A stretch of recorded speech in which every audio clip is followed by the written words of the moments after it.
A Ukrainian drone has captured harrowing combat footage from the crater-filled battlefields around Bakhmut, showing Russian soldiers charging a Ukrainian position in a human wave attack. Putin's commanders have turned to World War I-style tactics as the mud and trenches around the heavily defended settlements see Russian soldiers sent in near-suicidal head-on assaults.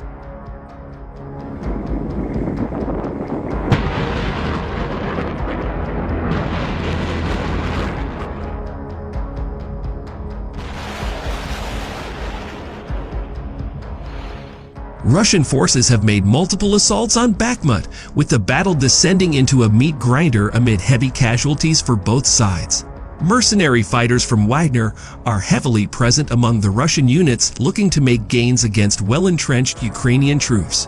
The frontline footage captures the brutality of the combat, with a Russian squad being blown to pieces by Ukraine shells as they dashed past fallen comrades.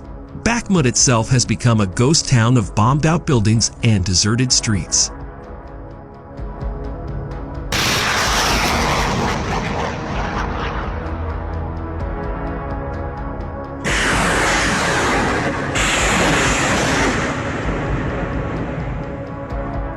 A recent photo of a destroyed Russian T-90S tank in Ukraine and most of Moscow's armor losses indicate that the Ukrainian army is destroying abandoned Russian tanks, particularly the ones where modified drones drop simple explosives on tanks. Interestingly, the T-90S is the same version of the tank that the Indian Army uses and is without the Shtora Active Protection System, APS.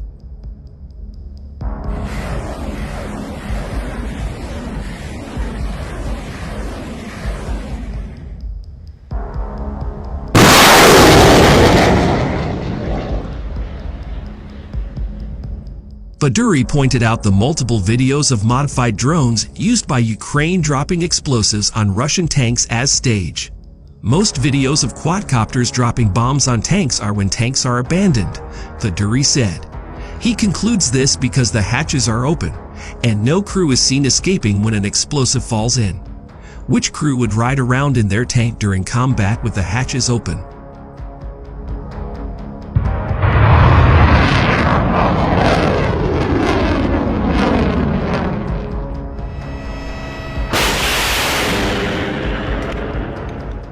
Moreover, commercially available civilian drones have no guidance systems and release unguided bombs, which are retrofitted with crudely made fins.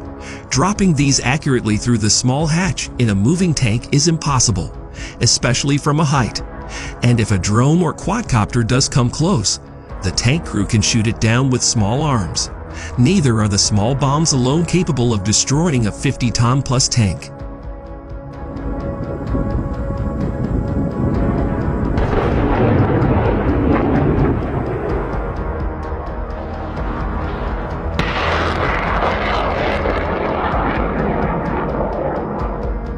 Some videos show a bomb failing to enter the hatch, rolling off, and falling on the engine. Assuming the bomb weighs 5 kilograms, the explosive charge would be even lighter.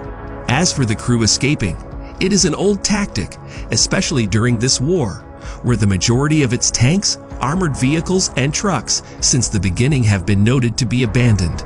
One is the practicality of not fighting a losing battle and affording equipment losses, especially if your defense industry can manage to churn out and replenish the lost weapons.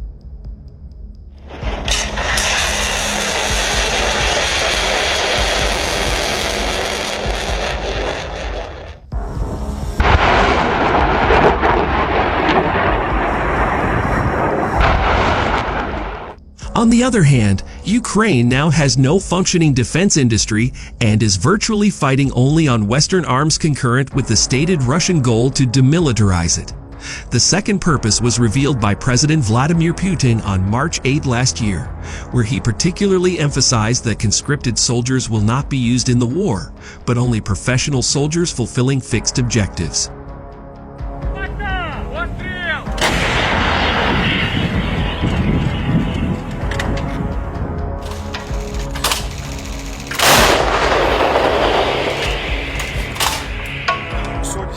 Thus, wanting to preserve professional soldiers implied Russia had long calculated that the war would stretch for more than 6 months, and a fresh mobilization would cause upheaval in Russian society, but a signal that Russia wished to escalate strategically. The partial mobilization in September was only after Russia saw that neither the United States, US, nor the North Atlantic Treaty Organization, NATO, wished to negotiate and keep the war going by continuing to arm Ukraine.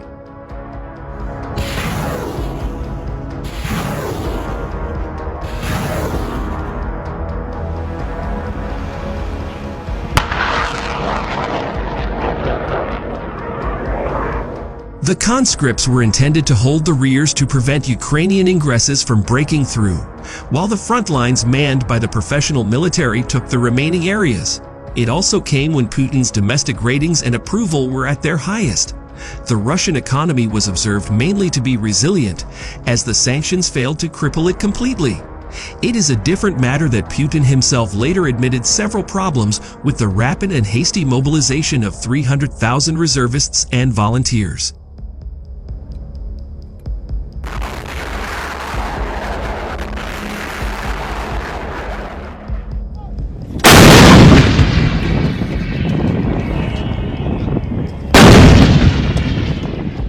While the T-90A has Shtora, the new T-90MS has the Contact APS.